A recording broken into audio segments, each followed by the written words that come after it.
इधर दक्षिण लेबनान में इजरायल डिफेंस फोर्स की गोलीबारी हुई है और इजरायल डिफेंस फोर्स के हमले में प्रेस टीवी के रिपोर्टर के घायल होने की भी खबर है।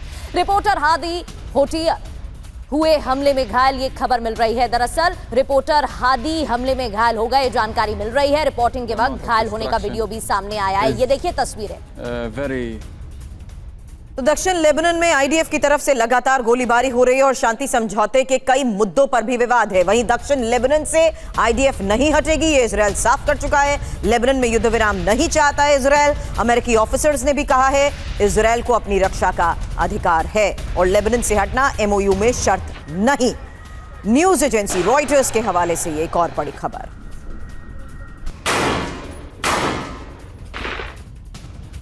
अब ये भी जान लेते हैं कि आखिर डील में विवाद कितने हैं। अलग अलग मुद्दों पर अलग अलग दावे जरूर किए जा रहे हैं।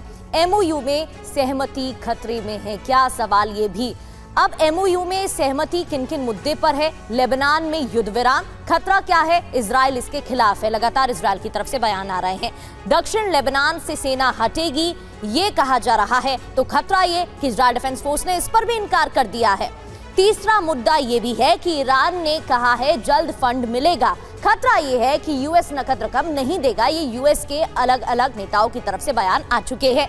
ईरान को पुनर्निर्माण फंड चाहिए ये कहा गया है ईरान की तरफ से। खतरा ये कि ट्रंप ने कहा है वादा नहीं किया है। अब वादा नहीं किया है तो आगे वो मुकर तो नहीं जाएंगे, ये भी सवाल है। न्यूक्लियर पर 60 दिन का फ्रेमवर्क तैयार किया गया है, लेकिन कोई ठोस रोड मैप अभी भी नहीं बना है, इसको लेकर भी खतरा है।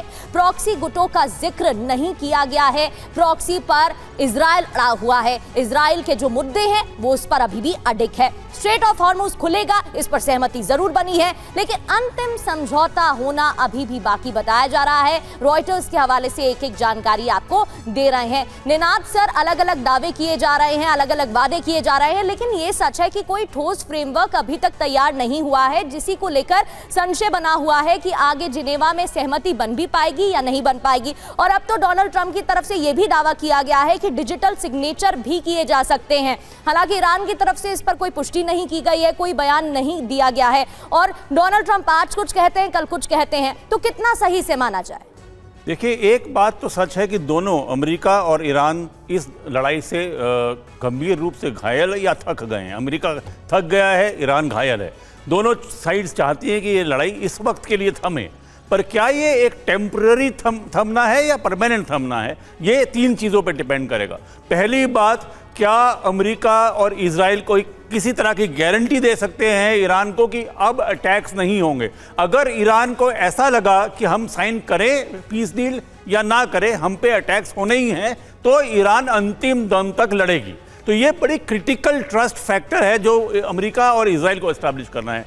ईरान को ये एस्टैब्लिश करना है कि वो अपना न्यूक्लियर वेपन प्रोग्राम छोड़ रहा है, हमेशा के लिए कोई नहीं छोड़ता है, 20 साल के लिए छोड़ रहा है। उसको एस्टैब्लिश करने के लिए दो तीन चीज़ें करनी पड़ेगी, पर मुझे नहीं लगता कि वो अपना 440 किलो एनरिच यूरेनियम को सरेंडर करेगा। तो कौन सा कॉम्प्रोमाइज अमेरिका एग्री करेगी कि किस तरह, जिसको कहते हैं, अगर आप किसी भी ट्रीटी में जाते हैं तो अंग्रेजी में एक शब्द होता है ट्रस्ट बट वेरीफाई।